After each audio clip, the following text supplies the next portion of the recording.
નમસ્કાર મિત્રો, વિડીયોને અંત સુધી જરૂર જોજો. ભૂરા કાકાનું રહસ્ય જાણીને તમારા પણ હોશ ઉડી જશે.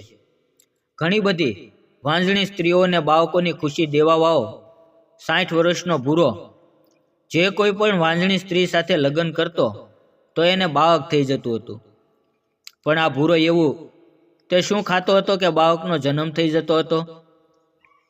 રહસ્ય સાંભળીને તમારા પણ હોશ ઉડી જશે. મારા પિતા હંમેશા ગામમાં છાતી કાઢીને ચાલતા હતા, પણ આજે મારા લીધે તેને નીચે જોવું પડતું હતું. આટલા માટે તે આ 60 વર્ષના ભૂરાને હાથ જોડીને વિનંતી કરતા હતા કે તું મારી દીકરી સાથે લગ્ન કરી લે. તે મારા પિતાનો નાનપણનો મિત્ર હતો. આખા ગામમાં તેની વાહ વાહ થતી હતી, કારણ કે જે સ્ત્રી તેની સાથે લગ્ન કરતી પછી તેને ગામના મહેણા નહોતા સાંભળવા પડતા. ગામમાં ઘણા બધા તેને ભૂરા કાકા કહીને બોલાવતા હતા. હું પણ તેને ભૂરા કાકા જ કહેતી હતી, પણ તેમ છતાં મારે તેની સાથે લગ્ન કરવા પડે તેમ હતા. જ્યારે હું 7મા ધોરણમાં ભણતી હતી ત્યારે અમે બધા તેના ઘરે ટીવી જોવા જતા હતા. આખા ગામમાં તેના એકના ઘરે જ ટીવી હતું. તે તેના ઘરે સાવ એકલા રહેતા હતા. તેની આગળ પાછળ કોઈ નહોતું. જ્યારે 11મું પાસ કર્યું ત્યાર પછી તરત મને ઉઠાડી દીધી હતી. મારા પપ્પાને ભૂરા કાકા સાથે મારી દોસ્તી હતી. તે ભૂરા કાકા શહેરમાં કામ કરીને પૈસા કમાતા. મારા પિતા ખુદ તેને કહેતા હતા કે તું હવે લગ્ન કેમ નથી કરતો? તારી પાસે પૈસા, ઘર બધું જ છે, છતાં તું એકલો શા માટે રહે છે? પણ સમય જતાં મારા પિતાના કહેવાથી લગ્ન કરવા માટે તે માની ગયા હતા.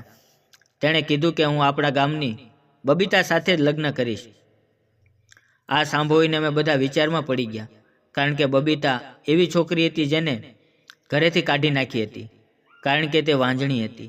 હવે તો આખા ગામમાં તેની બધાને ખબર પડી ગઈ હતી. આ ભૂરાને તેની સાથે લગ્ન કરવા હતા.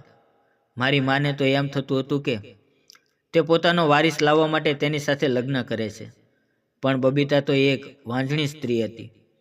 તેની સાથે લગ્ન કરીને પણ ત્યાં વારિસ આવવાનો નહોતો. પણ ભૂરા કાકા એવું કહેતા હતા કે જો બબીતા સાથે હું લગ્ન કરીશ તો તેને બાળકોથી વંચિત નહીં રહેવું પડે. આટલા માટે તેના આ વિચાર સાથે અમારે બધાને ઝૂકવું પડ્યું. પછી મારા પિતાએ મને અને મમ્મીને કીધું કે તમે બંને ભૂરાના ઘરે જાઓ અને થોડી સફાઈ કરી નાખજો, કારણ કે તેના લગ્ન હવે કરવા જ પડશે. પછી હું અને મારી મમ્મી જેવા તેના ઘરે ગયા તો અમે બંને તેના રૂમમાં સફાઈ કરવા લાગ્યા. હું જે રૂમમાં હતી ત્યાં મેં એક કાચની શીશી જોઈ.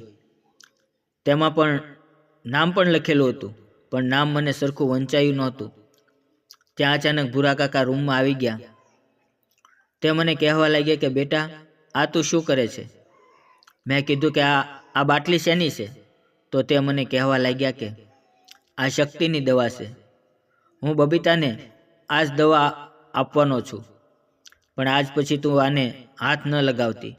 પછી મેં કંઈ ના કીધું, અને હવે અત્યારે તો ભૂરા કાકા અને બબીતાના લગ્ન થઈ ગયા હતા. તે દુલ્હન બનીને ભૂરા કાકાના ઘરે આવી ગઈ. ગામના બધા ભૂરા કાકાની મજાક ઉડાડતા હતા કે તેને એક વાંઝણી સ્ત્રી સાથે લગ્ન કર્યા છે. પણ થોડા સમય પછી બબીતા માસી પણ ગર્ભવતી થઈ ગઈ. આ જોઈને કોઈને વિશ્વાસ ન હતો. એક દિવસ હું ભૂરા કાકાના ઘરે ગઈ હતી, પણ તે ઘરે નહોતા, ખાલી તેની પત્ની જ હતી. પછી કામના બહાને હું તે રૂમમાં ગઈ તો તે બોટલ ત્યાં નહોતી. પછી મેં બબીતા માસીને કીધું કે તમે બધી ગોળીઓ ખાઈ લીધી? તો તે વિચારમાં પડી ગયા. પછી તેણે કીધું કે તે તેના ખિસ્સામાં જ રાખે છે. તે રોજ એક એક ગોળી તેમાંથી ખાય છે. પછી મને પણ એ જ વિચાર આવ્યો કે બબીતા માસી પણ આ જ ગોળી ખાતા હશે. બાકી તે કયા કારણે ગર્ભવતી થાય? પણ આ એક ચમત્કાર જ હતો. બબીતા માસીના ગર્ભવતી થયા પછી ભૂરા કાકા તેનું બહુ ધ્યાન રાખવા લાગ્યા. તેની ડિલિવરી વખતે તે શહેરની સૌથી મોટી હોસ્પિટલમાં લઈ ગયા હતા, કારણ કે તેની પાસે પૈસાની કોઈ કમી નહોતી. પછી હોસ્પિટલમાંથી એવા ખબર આવ્યા કે બબીતા માસીએ એક દીકરાને જન્મ આપ્યો છે. ગામમાં આવીને આખા ગામમાં મીઠાઈ અને પેંડા વેચ્યા.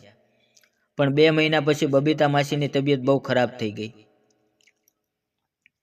અને અચાનક તેનું મોત થઈ ગયું. આ ખરેખર આખા ગામ ઉપર આપ તોડી પાડ્યું હતું. પણ સમય જતાં ગામના લોકો બધા ભૂરા કાકાને કહેવા લાગ્યા કે તમારે એક દીકરો છે, એની પરવરિશ કરવા માટે તમે હવે બીજા લગ્ન કરી લો.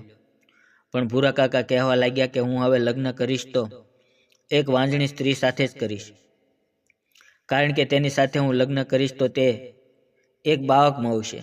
મેં ભૂરા કાકાની આ વાત સાંભળી તો મને મારા ટીચરની યાદ આવી, કારણ કે મારા ટીચર પણ એક બાળક વગરની જિંદગી જીવતા હતા. તેના લગ્ન ઘણા સમય પહેલાં થયા હતા, પણ વાંજણી હોવાના કારણે તેના પતિએ તેને છૂટાછેડા આપી દીધા હતા. પછી મારી માએ મારા ટીચરના ઘરે વાત કરી તો તે પણ માની ગયા હતા. થોડા દિવસમાં મારી ટીચરના લગ્ન ભૂરા કાકા સાથે કરાવી દીધા. બધા બહુ ખુશ હતા. તે નાના બાળકને તેની મા મળી ગઈ હતી.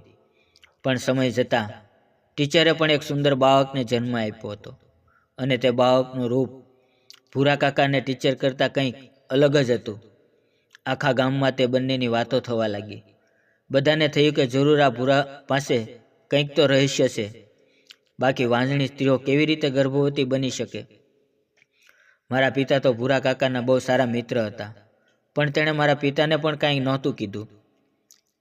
મેં મારા ટીચરને પણ પૂછ્યું તો તેણે મને એમ જ કીધું કે બસ આ બધી ભગવાનની કૃપા છે, એટલે બાળક થઈ ગયું.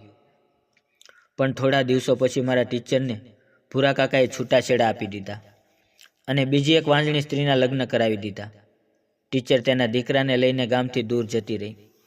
ગામના લોકો પણ ચોંકી ગયા. આ ત્રીજી પત્ની સાથે પણ ભૂરા કાકાને લીધે એક બાળક પેદા થઈ ગયું હતું. આ વાત હવે આખા ગામમાં ફેલાઈ ગઈ હતી કે વાંજણી સ્ત્રી આ માણસ સાથે લગ્ન કરે તો તેને બાળક થઈ જાય છે, અને ભૂરા કાકાએ હવે કામ કરવાનું પણ છોડી દીધું હતું. છતાં તેની દોલતમાં વધારો થતો હતો. બધાને લાગતું હતું કે તેના ઉપર ભગવાનની મહેરબાની હતી. હવે સમય જતાં મારી ઉંમર પણ વધારે થઈ ગઈ હતી. અમારા ખાનદાનમાં કોઈ દીકરીને ભણાવવામાં આવતી નહોતી, પણ મને 11 પછી જ ઉઠાડી નાખી હતી. મારે આગળ ભણવું હતું. મેં મારા પિતાને કીધું, પણ તેણે મારી એકેય વાત ન સાંભળી અને મારા માટે હવે છોકરા શોધવાનું ચાલુ કરી દીધું. પણ મેં મારા પપ્પાને કીધું કે મારે ગામમાં લગ્ન નથી કરવા, મારે શહેરના છોકરા સાથે લગ્ન કરવા છે. પણ મારું શહેરમાં કોઈ સગું નહોતું. પછી મારા પિતાએ ભૂરા કાકાને કીધું કે મારી દીકરી માટે શહેરમાંથી કોઈ છોકરો મળે તો કહેજો. સમય જતાં ભૂરા કાકાની આ ત્રીજી પત્નીનું પણ અવસાન થઈ ગયું. તે હવે તેના બાળકો સાથે રહેવા લાગ્યા. તેની ઉંમર પણ હવે વધી ગઈ હતી. આ સમયમાં તેને ઘણી બધી વાંજણી સ્ત્રીઓના માંગા આવવા લાગ્યા હતા, કારણ કે હવે બધાને ખબર પડી ગઈ હતી કે આની સાથે લગ્ન કરવાથી કોઈ વાંધો નહીં આવે. પણ હમણાં ભૂરા કાકાની તબિયત ખરાબ રહેતી હતી, એટલે તેણે ના પાડી હતી. સમય જતાં હવે મારી ઉંમર પણ વધતી જતી હતી. ગામના લોકો મારી પણ વાતો કરવા લાગ્યા હતા. મારા પિતાને તો મારા લગ્નની બહુ ઉતાવળ હતી. મેં વિચાર્યું કે હું ખુદ ભૂરા કાકાને લગ્ન વિશે વાત કરીશ. પણ એકવાર હું એકલી ભૂરા કાકાના ઘરે ગઈ તો ત્યાં રૂમમાંથી મને કોઈનો જાણીતો અવાજ આવવા લાગ્યો. જેવી હું રૂમમાં જોવા ગઈ તો મારા પગ નીચેથી જમીન સરકી ગઈ, કારણ કે ત્યાં તો મારા ટીચર જ પોતાના બાળકને ખોવામાં લઈને બેઠી હતી અને તે ભૂરા કાકાને કહેતી હતી કે તમે કોઈ વાંજણી સ્ત્રી સાથે લગ્ન કરી લો, આનાથી તેને સમાજમાં ઇજ્જત મળી જશે. તો તે કહેવા લાગ્યા કે મને હવે કોઈ સ્ત્રી ઉપર ભરોસો નથી રહ્યો. તમે મારું આ રહસ્ય કોઈને કહી દીધું તો મારી શું ઇજ્જત રહેશે? આ રહસ્ય વર્ષોથી એમ જ ચાલતું આવે છે. તે બરાબર છે, અને અત્યારે હું એકલો ખુશ છું. મને એની એક વાત સમજાઈ ગઈ હતી કે આ ભૂરા કાકાનું કંઈક તો રહસ્ય છે.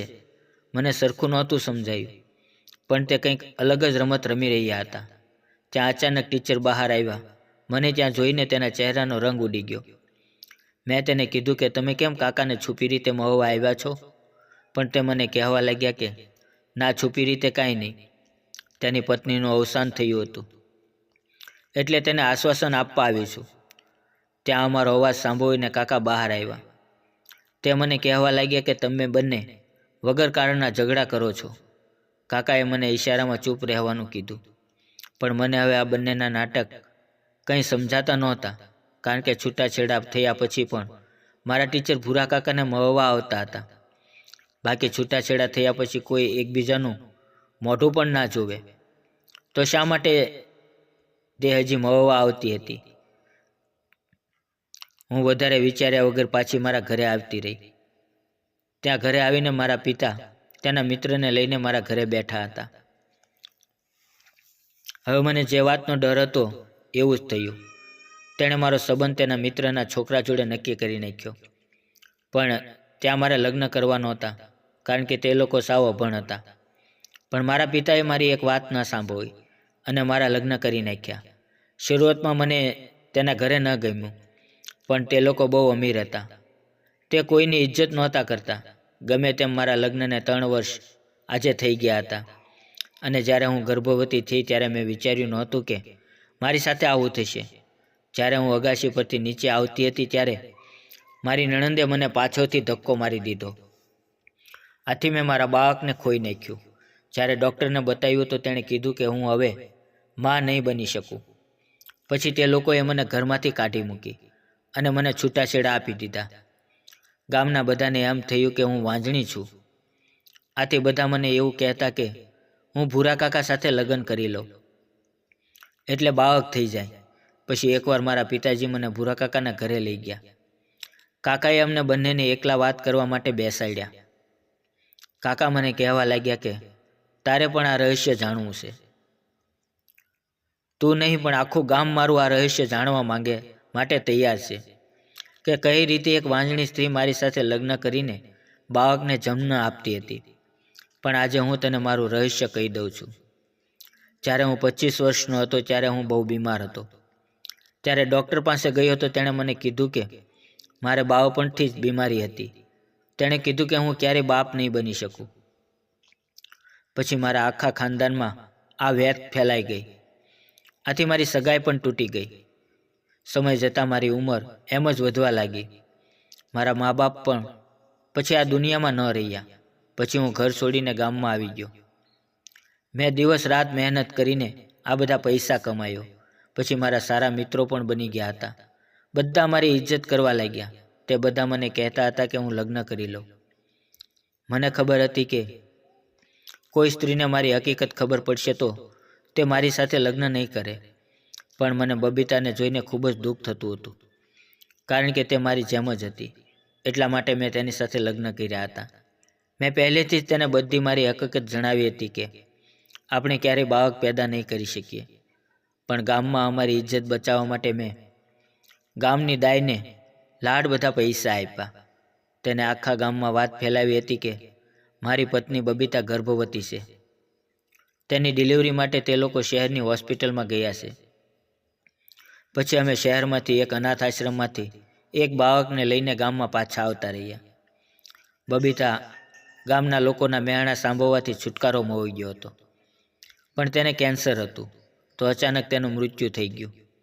પછી તારી ટીચર સાથે મેં લગ્ન કર્યા. એની સાથે પણ આ જ યુક્તિને અપનાવી હતી. પણ તારા ટીચરનો પહેલો પતિ મારા ઘરે આવીને મને કહેતો હતો કે હું આને હજી પ્રેમ કરું છું, આને છોડી દો. પણ તારી ટીચર બહુ સારા સ્વભાવની હતી. આટલા માટે મેં એને કંઈ ના કીધું અને તેને ઇજ્જતથી તેના પતિ સાથે જવા દીધી. કારણ કે તે પણ એવું કહેતી હતી કે મારા પહેલા પતિએ એની ભૂલ સ્વીકારી લીધી છે. આટલા માટે મેં તેને જવા દીધી. જોકે તે મને છોડવા નહોતી માંગતી, પણ તેના પતિને બહુ પ્રેમ કરતી હતી. આટલા માટે તેણે મારી સાથે છૂટાછેટા કરીને તેની બહેનપણી સાથે મારા લગ્ન કરાવી દીધા. તે પણ બિચારી બાળક માટે તરસતી હતી. એટલા માટે બીજા 2 બાળકોને મેં અનાથ આશ્રમમાંથી ગોદ લીધા. પણ તેના જીવનમાં એટલું જ જીવવાનું લખ્યું હતું. આ મારું રહસ્ય કોઈ નહોતું જાણતું. પણ મારા વિશે લોકો ગમે તેવી વાતો કરતા હતા. પણ મારો એક માત્ર ઉદ્દેશ હતો, વાંજણી સ્ત્રીઓને બાળક આપવાનો અને અનાથ આશ્રમના બાળકોને મા બાપનો પ્રેમ મળે. એટલા માટે મેં આ બધા કર્યું હતું. પણ મારે તારા પિતાને આ બધું નહોતું કહેવું, કારણ કે હું તને પહેલેથી જ મારી દીકરીની નજરથી જોતો આવું છું. મેં તારી સાથે લગ્ન કરવાનું સપનામાં પણ નથી વિચાર્યું. તે કહેતા હતા કે મને પણ કેન્સર છે અને હું હવે બસ થોડા જ દિવસનો મહેમાન છું. તેથી તેના બાળકોનું ટેન્શન આવતું હતું. પછી મેં ભૂરા કાકાને કીધું કે તમે ટેન્શન ના લો, તમારો આ રહસ્ય હું જિંદગીમાં કોઈને નહીં કહું, અને આ બાળકોને સાચવવાની જવાબદારી હવે મારી છે. હું મારા પપ્પાને કહી દઈશ કે મારે લગ્ન નથી કરવા. હું બાળકોને સાચવી લઈશ. મિત્રો, લગ્ન ન થવાથી આપણી જિંદગી ખતમ નથી થઈ જતી. બસ આપણને જીવન જીવવાનું કારણમાં હોવું જોઈએ. મિત્રો, મારી ચેનલ પર અપલોડ કરેલ દરેક કહાનીમાંથી મારી આ બેસ્ટ કહાની છે. મને પણ આ કહાની ખૂબ જ ગમી. જો તમને ગમી હોય તો વિડીયોને લાઇક અને ચેનલને સબસ્ક્રાઈબ કરી એક નાની કોમેન્ટ જરૂર કરજો કે તમને આ વાર્તા કેવી લાગી. ફરી મળશું એક નવા વિડીયોમાં. ત્યાં સુધી આવજો. વિડીયો પૂરો જોવા બદલ આપ સૌ મિત્રોનો ખૂબ ખૂબ ધન્યવાદ મિત્રો.